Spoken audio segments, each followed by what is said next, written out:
I'm a reporter for the Daily Chronicle.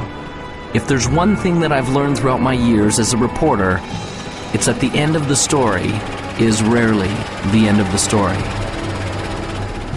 In fact, sometimes it is just the beginning. This is a story that was the beginning for me. Although we only met for a brief moment and there was only one word exchanged between us, my life was changed forever. Hello, I'm the reporter from the Chronicle. Come in. Thank you. The interview was with Vincenzo Vivaldi, the world's foremost violinist and composer. I admit I didn't know much about him, but I had my questions at the ready. How did he become such a success? How did he create such a legacy? And what inspired him to learn the violin?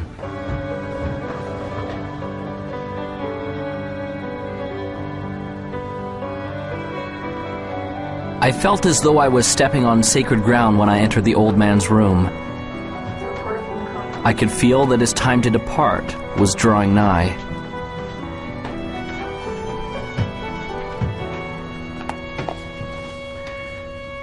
Thank you for seeing me, Mr. Vivaldi. For our readers, what would be the one key factor in achieving all of your great and grand accomplishments?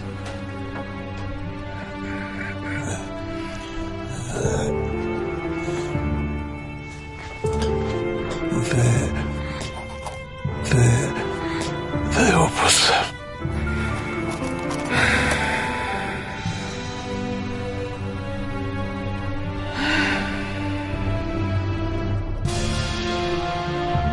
Those were the last words he ever spoke.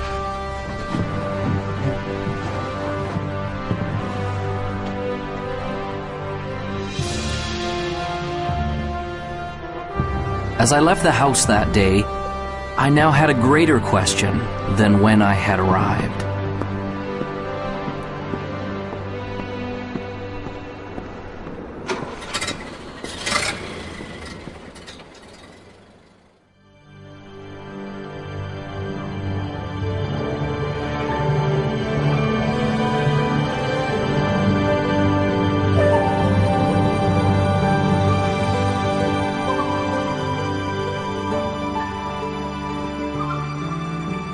The opus is a composer's greatest work, and the opus is about us becoming the most amazing, magnificent, extraordinary human beings that we were meant to be.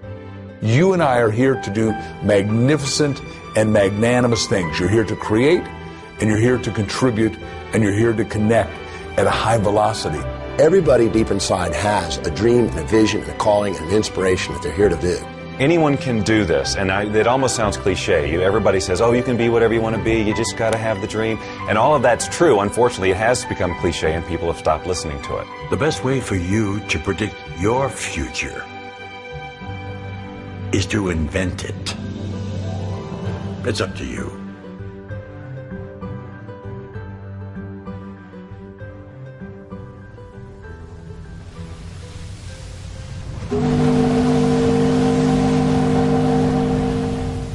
Vincenzo came to America when he was 7 years old. He came from the old country, Europe. When he got on board the boat that would take him to America, he had no idea he was about to encounter two things that would change his life forever. One was a new country. The other was a teacher and a violin.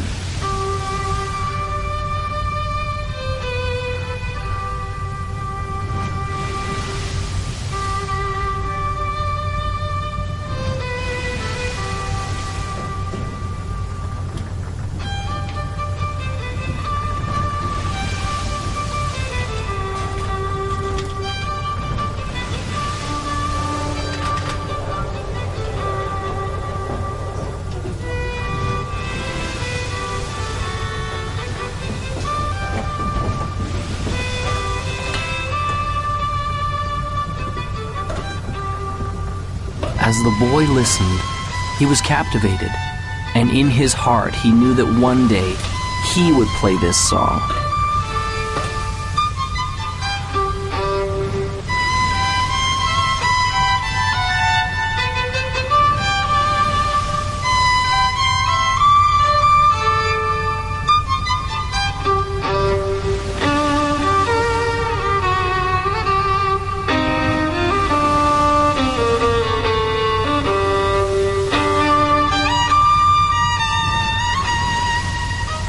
Vincenzo said that he wanted to play like that one day.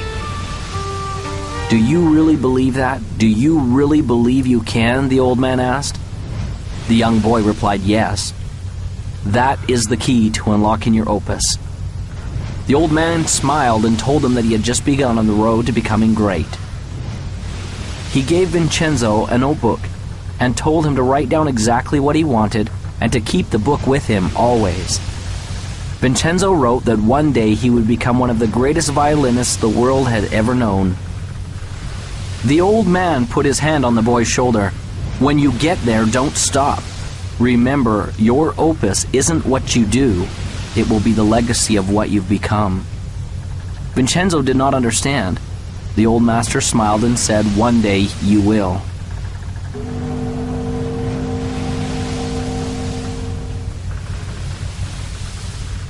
As Vincenzo left the old man, he was grateful, for he had been given a great gift. And although he would never know the man's name, the man had changed his life forever.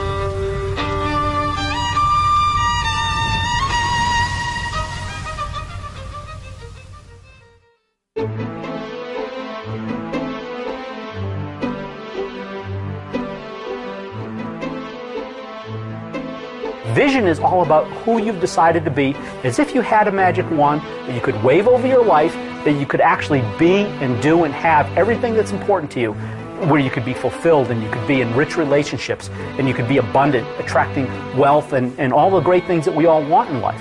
You know, you can start your, if you will, your path at a very early age or start it much later in life. I don't think it really matters when you start.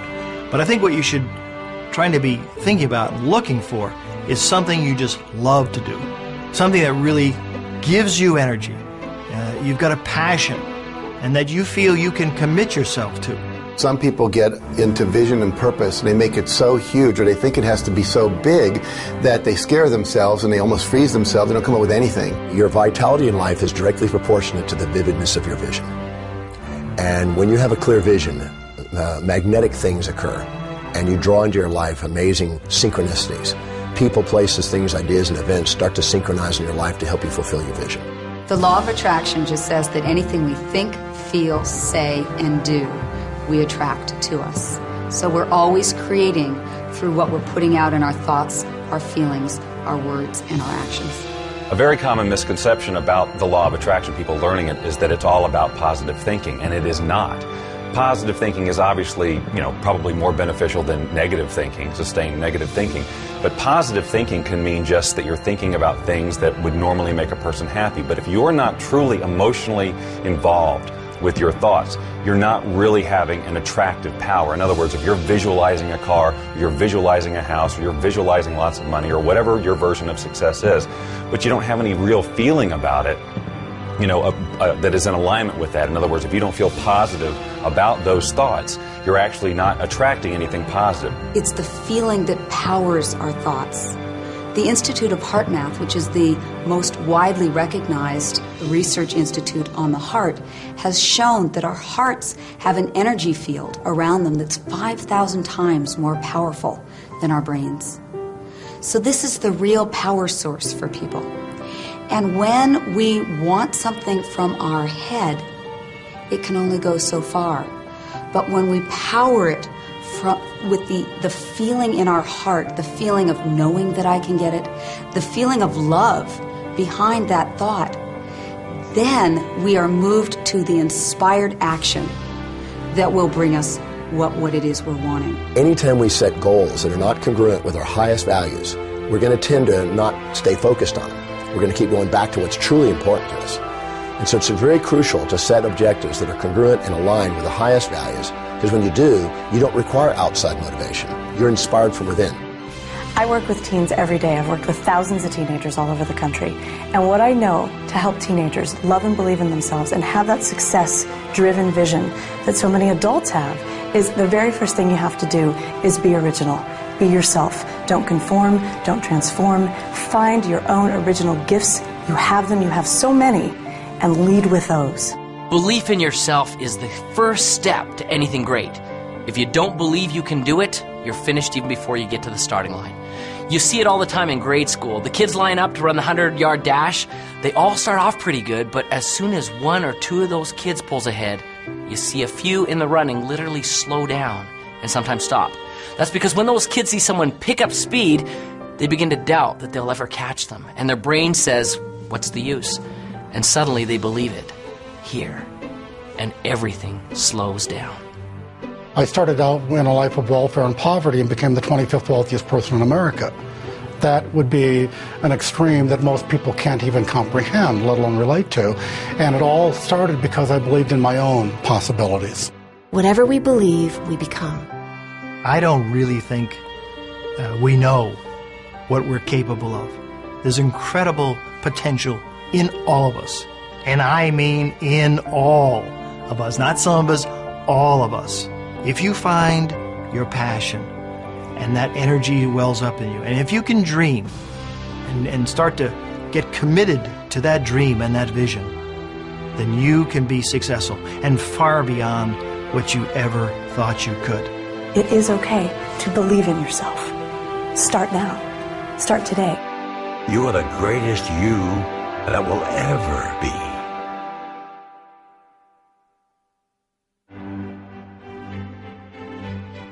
Vincenzo had set a goal. He began to see it powerfully and perfectly. It became real. He experienced it in his mind and in his heart. He was living it vividly as though it had already happened.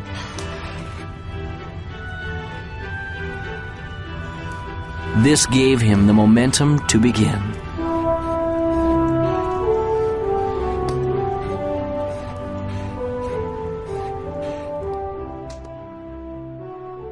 I think that the only way you can get to your goal is by having a clear vision. And I feel that that clear vision doesn't necessarily come from your head, but that it comes up from inside of you. That the more we access our gut feeling, the more that we access our core individuality and listen to what it is that's wanting to be said through us, then we have a clear vision of what we're about. The problem is most people don't really have that clear vision of what success is for them because they've never felt like they were allowed to have that vision for themselves. They always felt like they had to live in to somebody else's idea of what success is. I think one of the steps that people may not do quite properly is that first step of intention.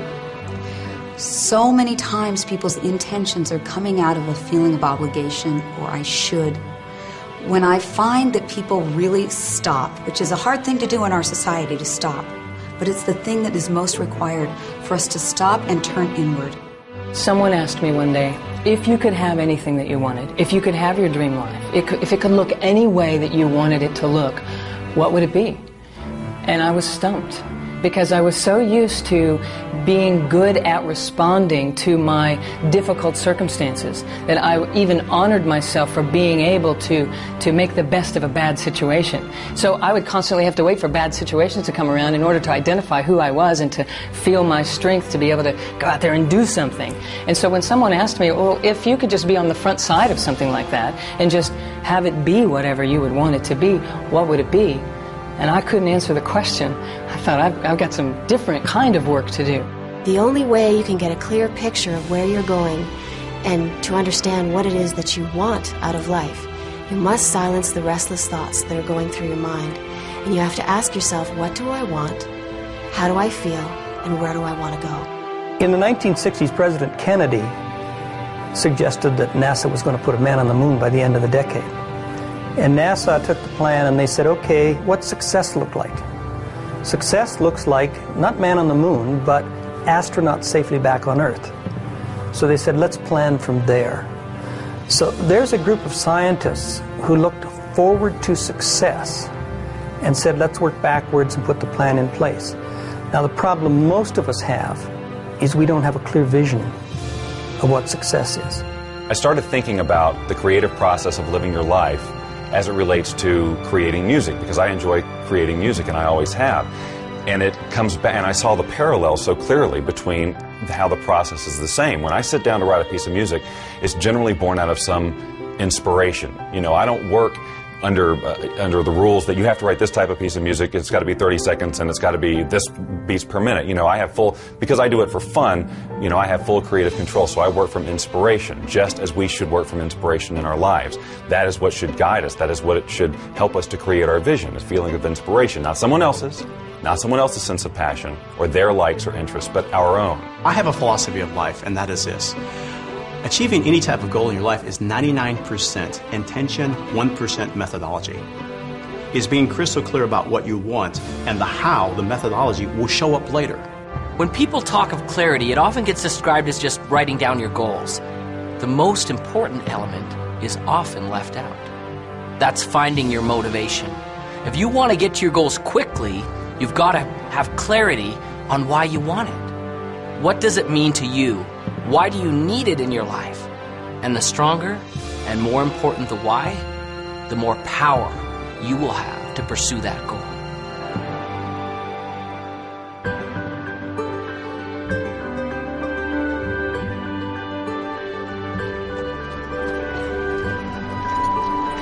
Finally, the opportunity came for Vincenzo to have his violin. The moment he saw it, he knew that he had to have it. A loving mother felt the same way.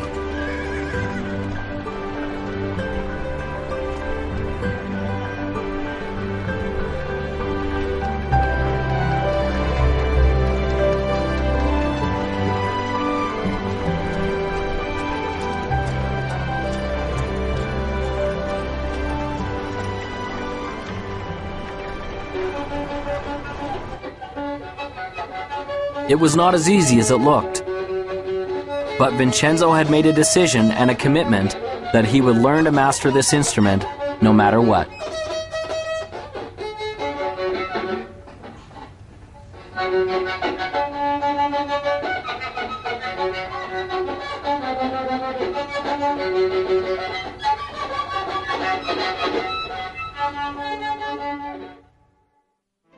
Finding your clarity starts from first setting goals, not just thinking them, inking them, writing them down, having that vision board. Put those things on your board, the way you picture your life to be, the lifestyles you want. It's okay to brainstorm it. Start with an idea, oh, I've always wanted to do this, and flesh it out. Really describe what you want your life to be.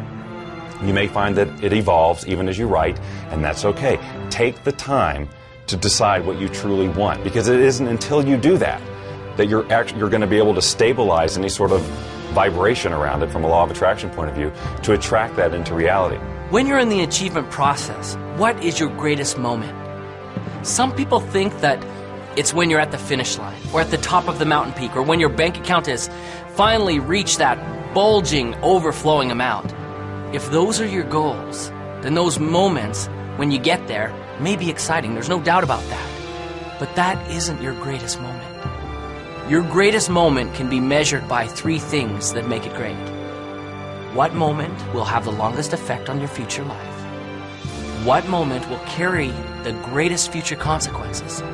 And which moment will have the farthest reaching impact on you and those around you? Your greatest moment, therefore, becomes the moment that you decide. Decision changes everything.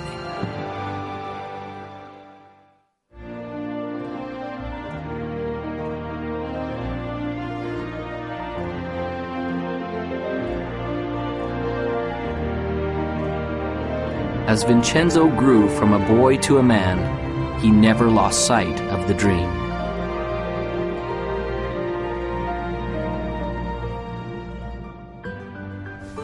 Vincenzo worked and saved his money to pay for lessons for his violin.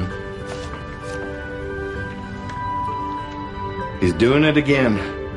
Thinking about everything except what he's supposed to be doing. There were those who told him that his dream was impossible, that it could never be achieved. Still believes he's going to be famous.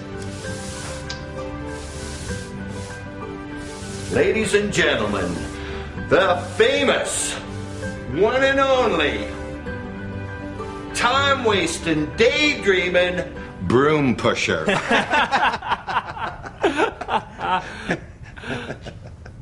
But he remembered the words of the old master on the boat. Do you really believe you can? That is the key to unlocking your opus. Vincenzo! Sweep the floor, boy, sweep! Vincenzo gained courage and continued forward.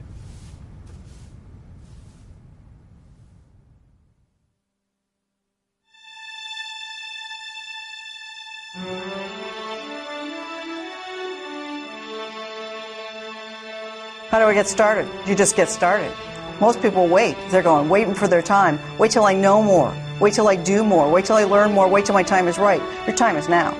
So just get started. You can't sit on the couch and eat potato chips and expect things to happen. You visualize and you materialize, yes, but you must act. A mediocre plan today is far better than a perfect plan tomorrow, because tomorrow never comes. We all know that New Year's resolutions last 30 days or 3 weeks or 3 days or for some people 3 hours. And that's a result of this great commitment. And what I want people to do is to step back and, interestingly enough, to essentially dial it down. Focus on what you can do, not what you could do. If you can't get the big picture, start with the small stuff.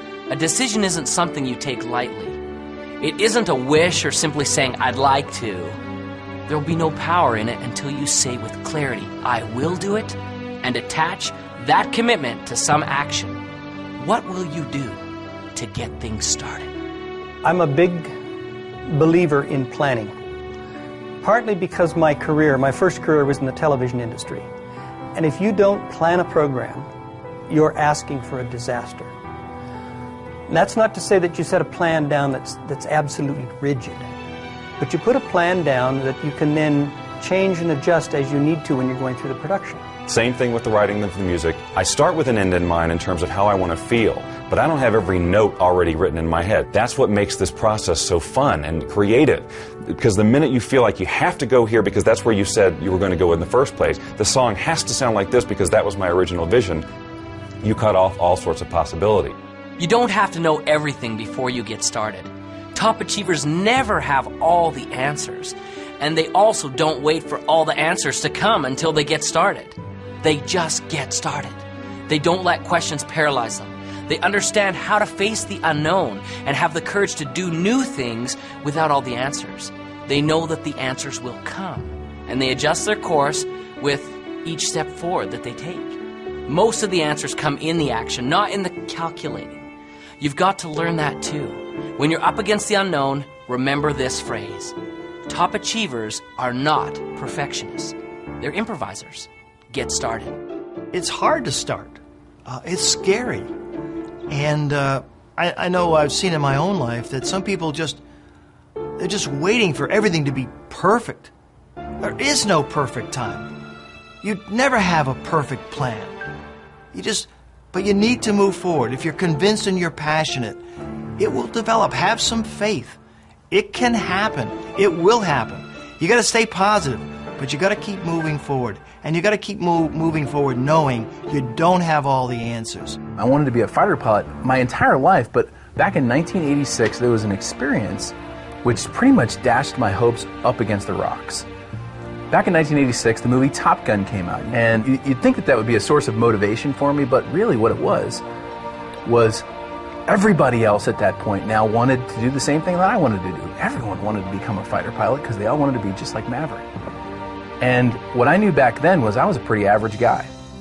I knew that the people who were ahead of me were smarter, faster, they were stronger, and I thought, man, I'm not going to be able to do this anymore because all these people now want to do what I want to do. You know, we're being honest here, so I'll just tell you, I failed kindergarten. And I don't know if you know what it takes to pass kindergarten, but you basically need to be able to stack blocks and not eat glue, okay? That's pretty much about it. So I failed kindergarten. I know that I'm a pretty average guy, okay?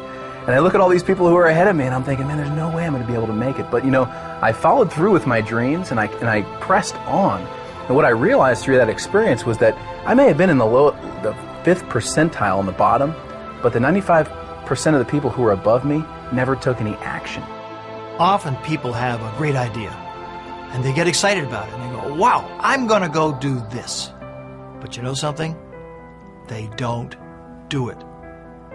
They think about it, they get excited about it, maybe for an hour, maybe for a day, maybe even for a week or a month, but it dies. They don't take action. They're really not committed. They're really not passionate for it. It's like a passing idea. And so one of the things to be successful, one of the most important things to be successful is, okay, you've got a dream, you've got a vision, you've got plans, and now you've got to go for it. If you believe in something fully, you take action. I always tell people the last 6 letters of the word attraction spell action. And most people are focusing on this part, and they're not doing the doing this. So when you believe that it's going to happen, and you're visualizing clearly, and you're holding all that energy, what will happen is you'll start attracting to you not necessarily the car, but opportunities, strategies, resources, books, etc. that will come into your life. If you don't take action, you won't get the results. You must take action. It may be very small, it may be very big. It's what I call inspired action, because it's something that's coming from within you. You get a little knock at the door that says, attend this seminar, go to this movie, buy this particular book, whatever it happens to be. Your part in this co-creation process is to do it. I was successful, really, in a lot of ways, just because I went and did it. I took action. And so you're sitting here today, you've got a dream, you've got a goal, you've got an aspiration, you might have an invention, $1 million idea. And what's sitting between you and the execution of your dreams can be simply summed up in this: take action, implement. You grab the bull by the horns, you put the throttles up in afterburner, you live your life at the edge of the envelope, and you will be successful.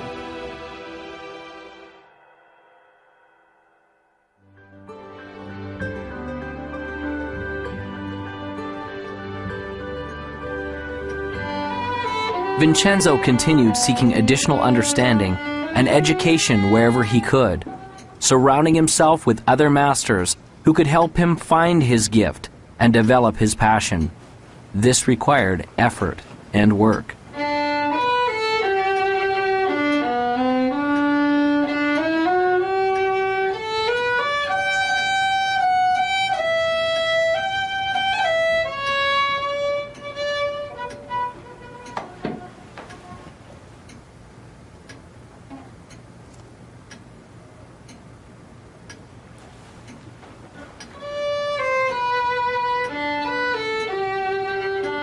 As he practiced and persevered, his skills became more fine-tuned, and the instrument began to sing.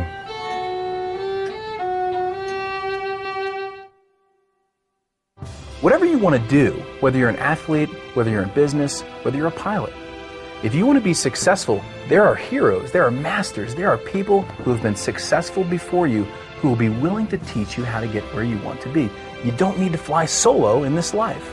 If you have any goal that you want to achieve in your life, the first thing I would invite you to do is surround yourself with people who believe in what you do. And sometimes those people, they're not your family, they're not your friends, they're not your coworkers. You actually have to create that. You have to create your own, what I call your own mastermind, your own board of directors of people who will support you. My adage is that if I'm ever in a room with 5 people, I want to be the dumbest one in the room. I don't want to be the smartest guy in the room. I want to be the dumbest one in the room. If I'm the smartest guy in the room, then I'm not listening to anybody. Then I think I already know it. Then I think they're not capable of teaching, training, sharing, or giving me anything of value. But if I think I'm the dumbest one in the room, then all 4 of them are brighter than I am. And I can learn from any one of them. And what that causes me to do is to shut up and sit down and get a chance to learn, because most of us are talking so much, we aren't listening. I like the idea of modeling other people's success up until the point where you reach something that, hey, this isn't me. It's not me to model this guy like that. Because if you try, it will not work. You'll send out this really weird field of resistance and things will not work for you, no matter how successful that other person is. So I model lots of people, but not one particular person. I will look for things that they do and say, I can incorporate that into my plan for sure. This guy over here, no, not so much. This is where I leave him and go to somebody else.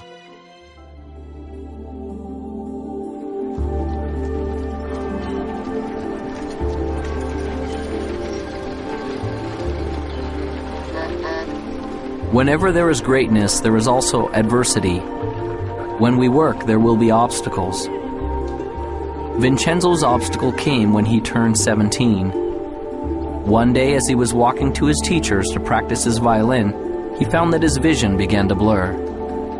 Soon, there were great dark spots appearing before his eyes. And one day, he woke up totally blind. He could not see. This proved to be a big adversity.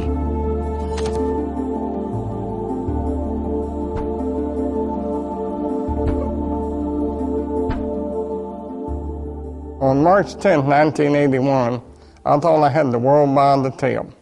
I was Mr. Egotistical. I was self-centered. I was center of the whole universe, and so I thought. I was very successful. I'd gone into the life insurance business, making a lot of money. Had a nice home, had a nice car, had a wife. You know, I was living the American dream, and so I thought. And then I went and bought myself an airplane. The next day I took off in that airplane for a little pleasure trip just to check it out. Then in that day, my whole life changed. I had a power failure. When I was landing, the engine failed. I hit some power lines and crashed. I was just entering my senior year, and I wasn't really going out much. We had moved to a new town, and I was feeling a bit awkward in my skin. I went out, and I met someone. I thought, oh, he's the one, and ended up pregnant in my senior year.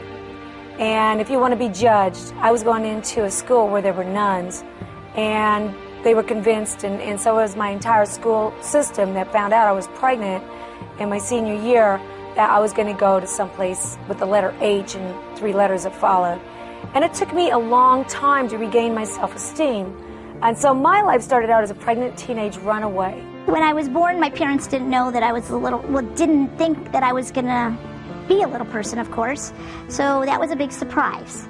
And they had some difficulty with it, some challenges with it. Then I went off to school, and I had challenges with kids there, teasing me, calling me names, stuff like that. 4 days later, I woke up in the hospital. I was in coma 4 days, and I was in bad shape. My neck was broken at the first and second cervical vertebrae, and my spinal cord was crushed. The nerves that control my diaphragm were destroyed, and I couldn't breathe. My swelling through your flesh was destroyed, and I couldn't eat or drink. My larynx and voice box were crushed. Every muscle in my body was destroyed. I couldn't do anything but blink my eyes. My bowel, blood, and kidneys didn't have function. I lay there for 8 months in that hospital. All I could do was blink my eyes. The doctor said it was hopeless. I prayed that I could learn something through this experience, and maybe one day I could help others through it. Well, I gave birth to a little baby girl, and I kept that little baby girl for 5 months. And it was a tough 5 months. It was a tough road to hoe. I worked 3 jobs, and I couldn't really make my ends meet. One day I made a decision to place her for adoption. And when I did that, and the lady came and took her away and drove away with my baby, I thought I was the worst sinner on planet Earth. And it took a long time for me to regain self-esteem and to come to know myself, that I was a valuable person and I was a valuable part of this society. And in 4th grade, a turning point came for me. One of the first ones, when I realized that being a little person wasn't something that, wasn't a costume that I could take off one day, that actually I was going to be a little person for the rest of my life. And my friends were now at least 1.5 to 2 feet taller than me. I wasn't just the short kids in the class. I was now significantly different. 8 months later, I walked out of the hospital on my own 2 feet. The doctor said it was impossible. But I walked out of there. But that wasn't the end of the journey. That was just the beginning. Because I had 5 more years of intense occupational physical therapy. So I went to work. And when I went to work, I decided I was going to make something of myself. And maybe one day I'd see that little girl again, and maybe I'd be able to be an example, a living example of something wonderful. One day I was sitting with my teacher for spiritual and personal growth, and he said to me, you know, Peggy, I noticed that you spend a lot of time in this fantasy that one day you're going to wake up like an average-sized person, or as an average-sized person, and all your problems are going to be gone. But that's not really so realistic. And I bet your success level would be much higher if instead you focus on the things that you can change. The things like your attitude, your beliefs, your connection to spirit, all those kinds of things. So that was a turning point for me. And I actually looked at that and I was like, oh my God, I'm believing in this fantasy. And I had to come to terms with the fact that I had to accept that I couldn't change my outer size. But I saw that I could change my inner size. See, it didn't matter what the doctors thought. It didn't matter what the medical profession thought. It didn't matter what other people thought or believed. What really mattered was what I believed. See, a lot of people think, well, I can't do this, I can't do that, because everybody tells them they can't do that. And I tell them it doesn't matter what other people tell them, it matters what they think.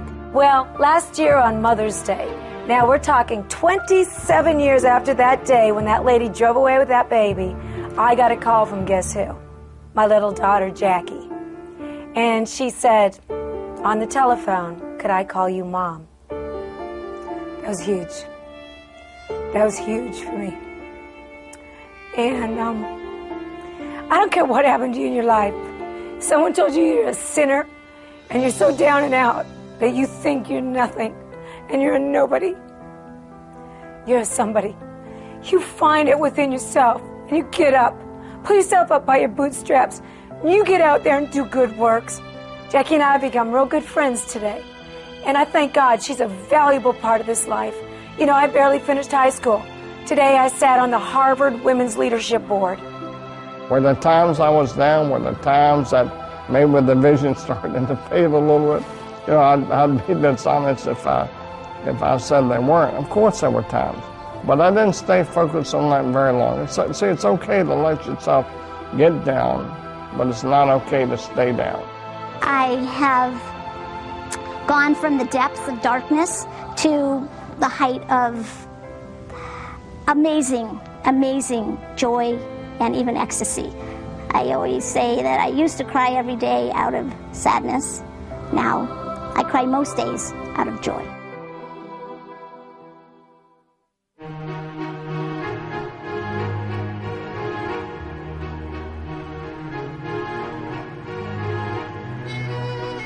Vincenzo continued to practice his instrument. But it was much harder now. The music didn't come as easily. Often the notes didn't sound right. Often the people near him told him he was failing. He began to feel like he was failing.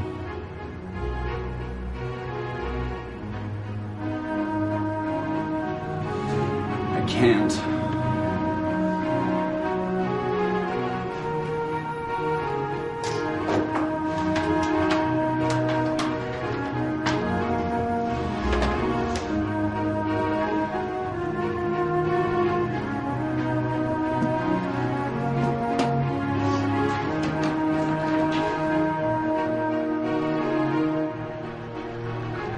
Vincenzo had given up. He felt like he had been robbed of the gift he had been given. His heart ached as he approached the entrance to the merchant's store.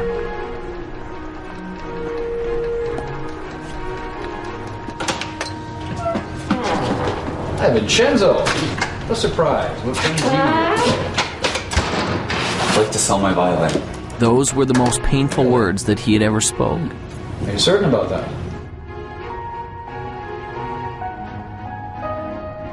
Well, let's have a look, shall we?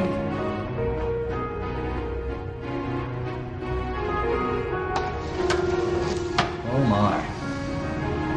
Isn't this the same violin I sold you many years ago? And you want to bring it back to me? Yes, I do. Well, I'm certain you've kept it in fine condition. But I really have to know that it works. So, would you do me a small favor, Vincenzo? What's that? I wonder if you would play a little bit for me, Vincenzo. I don't have my music with me. Sometimes we don't need sheet music.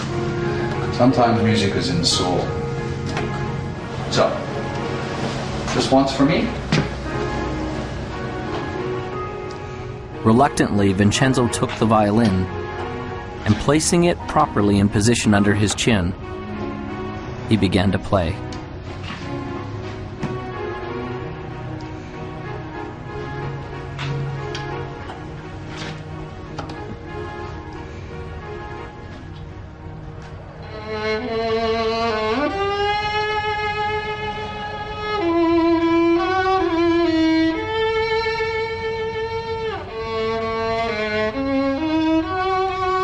He began playing slowly at first, until his heart began to play the notes. As he did, something magical began to happen. He began to feel the power of the music once again.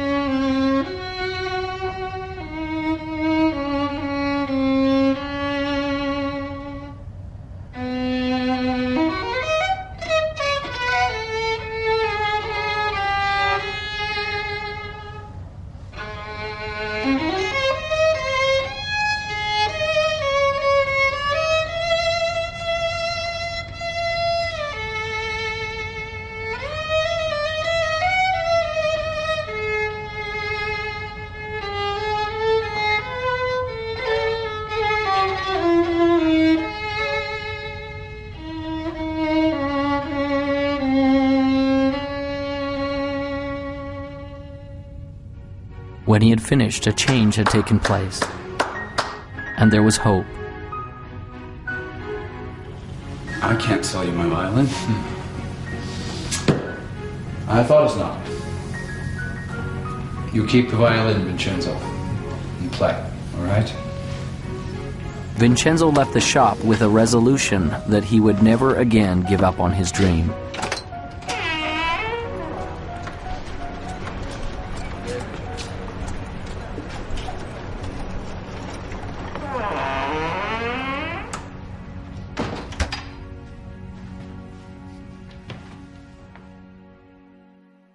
Everybody experiences failure, and if you haven't, it's just because you haven't done anything new.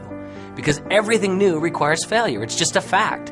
In education, there's a term designated for new learners. It's called the J-curve, a J. When we start, we may begin here. As we begin to implement the new experience or information in our life, we initially struggle, or perhaps even fail. But as we learn the lessons from our failure and are persistent, we become competent and very successful with our new lessons or experience. And as we get competent, things go up dramatically. That's a J-curve. Most things in life come to us that way. So as we encounter feelings of frustration, we need to understand that it's normal, and we will get through it if we persevere. There was a software executive who made a huge error, costing the company millions of dollars, and this is a true story. Millions of dollars at this one mistake or one failure he had made. So he went in, he was called in to see the chairman and the CEO, and of course he brought his resignation letter, and he handed it to the chairman, and the chairman said, what are you doing? We just spent millions of dollars educating you. You can't leave us now. Now, not every employer is going to be that compassionate, but the universe is. Every one of us gets rejected, and what you and I need to do as individuals is reject rejection. Make yourself rejection-proof. When Jack and I started Chicken Soup, we spent 3 years writing it, and then we tried to sell it. We went to New York with a great agent, and 33 publishers all said, hit the road, Jack. And then we went to the BEA, Book Expo of America, and we went booth to booth to booth to booth, and 144 people, sum totally, said, buzz off, you guys, that's sappy little stories. They're never going to sell. They're too nice. The secret word that every winner knows is called NEXT, next. You're going to meet obstacles. You're going to see adversity. It's going to happen to you. I guarantee it. So what gets you through it? It's your passion, it's your energy, it's your commitment to this game plan. And wow, it can be very, very exciting. I have never met a successful person who hasn't failed. Never. Not in the course of my lifetime, not in the course of my reading, not in the course of my studying, not in the course of mankind. Have I ever met a successful person who hasn't failed? Now, the difference between successful people and people who are unsuccessful, because we all will fail, is successful people learn how to deal with failures. They learn how to accept it and embrace it and understand it and learn from it. And it doesn't become a negative to them. It becomes a learning. It becomes an education. It's a tuition they paid for the education they got. You get a challenge or something you think is a setback. It's only a setback in your initial perception, and only when you don't stop and look at how it could serve you. See, the master is the one that takes whatever happens in their life, supportive or challenging, and asks how does it serve them and their mission.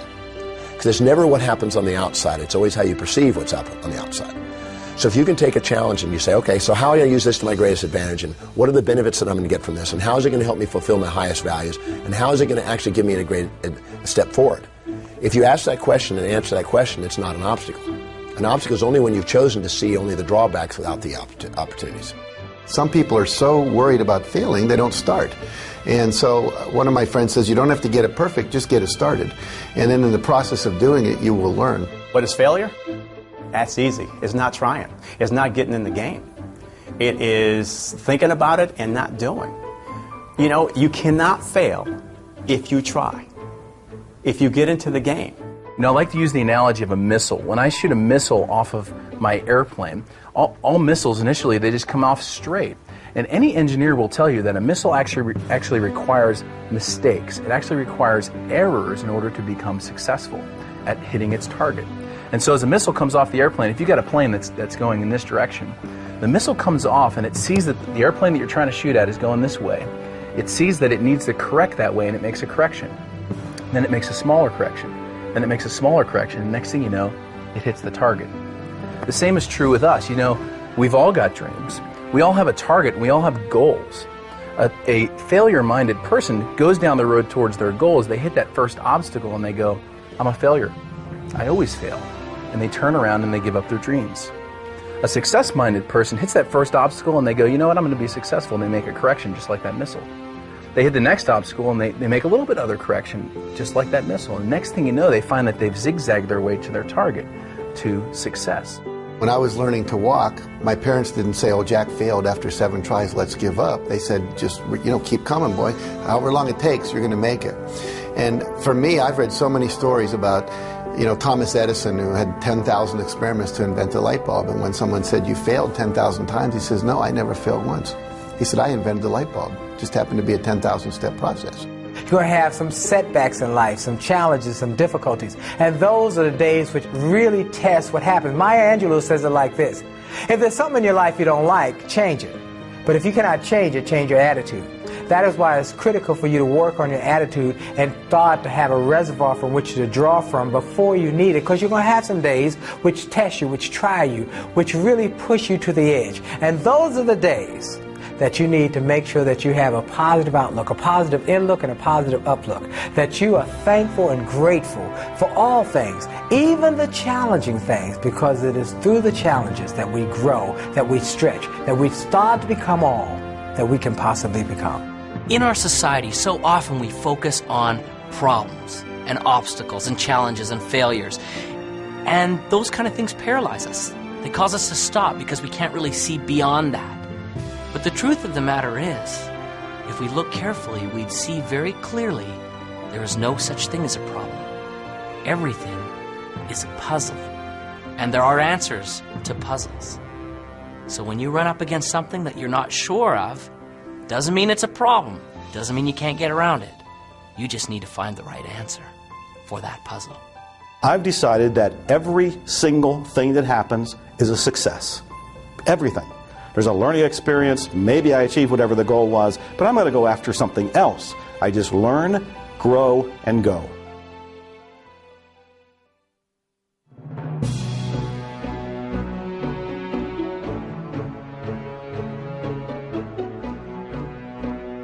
Once you reach a goal, whatever that is, or achieve a vision, and it may have evolved and it may be very different than when you first set out, you are basking only momentarily in that sense of accomplishment. You can enjoy it. It doesn't have to be a letdown, but what you'll find is that you've naturally expanded who you are, who you can be, and you'll have another vision that's even bigger. If you want to have success become an ongoing habit, here I am at the top of my game, 100 million books sold and so forth, For me, it was never about selling books. It was always about making a difference. You can't stop making a difference. You know, making a difference is something that continues forever. It's the little things that you do on a daily basis that get that momentum ball turning. And all of a sudden, after a while, you have so much momentum behind you, you couldn't stop it if you tried. You can have addictions that are actually good for you, that are actually taking you forward in life, that are actually keeping you healthy and happy, and success is one of those. When you start tasting success, you want more of it. Aristotle said, excellence is not an act, it's a habit. So you get in the habit of excellence, and then you can go as high and dimensional and multi-passionately purposeful as you want, which is, you don't want to just do one thing, you want to do a multiplicity of things, because when the game called life is over, you look back on life, the only thing you can take with you is your memories. So you want to create a basket full of life memories that are worthy of you, that are valuable, that are vital, that are just exquisitely good. The only difference between people who are happy and those who aren't is their habits.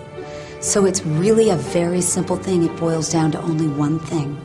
What habits are you choosing day in and day out?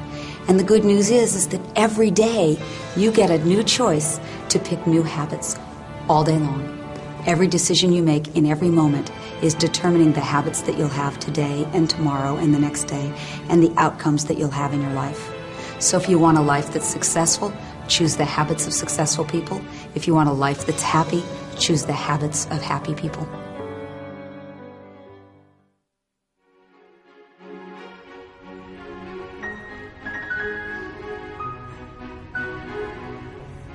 Well, thank you all for coming tonight. It's a pleasure to know you're out there. We're going to be playing a piece. Slowly, Vincenzo was offered opportunities to perform his music at local venues. Although these locations were not ultimately where Vincenzo wanted to be, he poured his heart into each of these performances. Each of them was a step in the right direction, and he let his passion shine through from the beginning.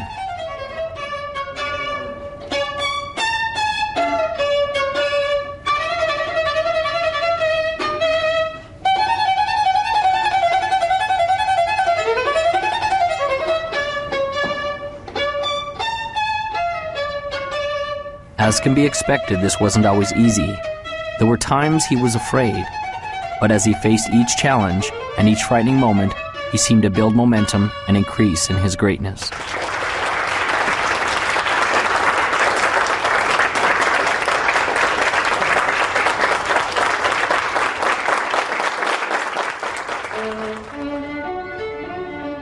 Vincenzo gained a reputation as a passionate musician, and his gift grew. Doors opened for him to begin to play with other masters. Soon, Vincenzo was playing in the most grand concert halls of all. His dream to play was fulfilled. His opus had arrived. But was the journey complete? There was the question the old master had asked him that he still yearned to understand. Your opus isn't just what you do, it will be the legacy of what you have become.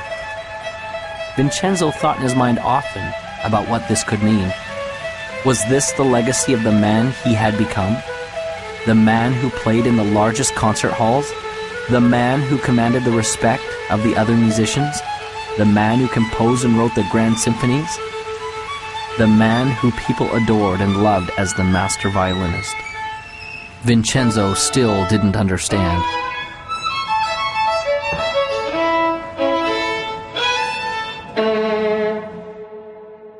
I think we have in our own DNA, sort of this need, if you will, of assisting others and helping them move forward towards their own goals or vision. And some of the greatest rewards in my life have been watching the success of others that I have been associated with. Henry James said that nothing of the senses will ever satisfy the soul. The only thing that satisfies the soul is gratitude and love. And when you have gratitude and love, whatever you're grateful for, whatever you love, you get more to be grateful for and you get to have more love. And so the second you achieve something, you're automatically yearning inside and called inside to ever greater achievements. We're all here for what purpose? We're here to give. We're here to interact. We're here to create. We're here to love and to support. And those are all giving Those are all giving things. Most of the successful people that I know have a basic fundamental philosophical foundation that says giving back is the key to success. A friend of mine asked me recently, he said, what's the purpose of the universe? Now, no one had ever asked me that. You know, life purpose, corporate purpose, all that. What's the purpose of the universe? And I went back to my physics and I thought, well, what is the universe doing? It's expanding. Ever since the Big Bang, it's expanding. I said, well, is it to expand? And he said, absolutely. And he said, anything you do that helps people, corporations, countries expand, you're in alignment with the universe. And when you're in alignment with the universe, the universe will support you. It'll give you the resources you need. Anytime you cause contraction, you cause conflict, then you're against what the universe is about. When we feel expanded, it's the universe's message of saying we're on course. When we feel contracted, it's the universe's message saying that we're off course. So as we're moving along, we always move towards that which is making us feel expanded. Service, there is no higher purpose. It's all about giving back. When you focus on giving, you receive, and that's how the law of attraction works. Ultimately, what we contribute is a reflection of who we are inside. And the more we contribute back to the world around us, makes us more inside. Think of your happiest moments. Got it? I'm confident that it will have very little to do with accumulating wealth, and it certainly wasn't a moment where you were alone in your room watching TV. I'd be willing to bet that it was a moment where you did something for someone that they could not do for themselves. Or when you helped someone realize a dream, or you shared a little of you, the real you. And in the end, isn't that what life is all about? It's never about what you had. It's about what you did and the difference you made while you were here.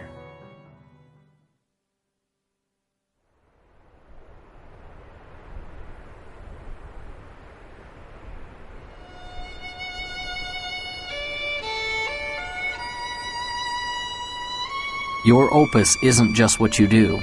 It will be the legacy of what you have become. Vincenzo still didn't understand. Then the lesson came as he was playing his violin in the park alone.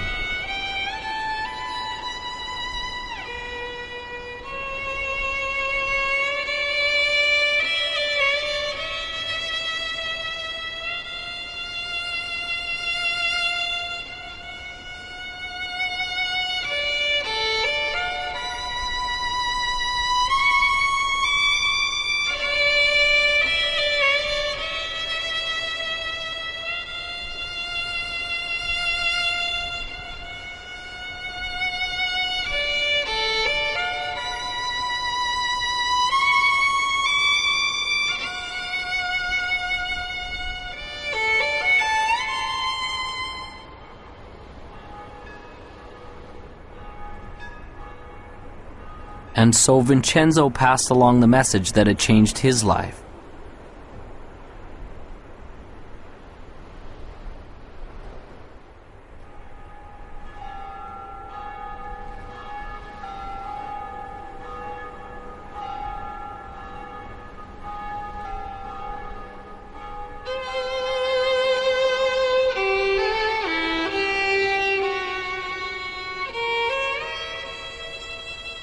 As the boy walked away in the snow, Vincenzo finally understood. It was almost as if the voice of his old friend the master came to him. Remember, your opus isn't just what you do. It will be the legacy of what you have become. Imagine, if you would, a hot summer day in the year 1944. Campus Morehouse College. Dr. Benjamin Mays, the president of the college, sits at his desk.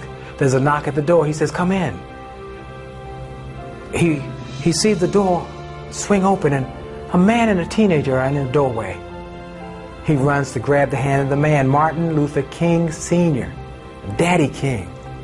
Daddy King steps in and says, "Dr. Mays, I'm not going to take a lot of your time. I just came to introduce you to my son." إن أعجبك الفيديو لا تنسى الإعجاب والاشتراك في القناة.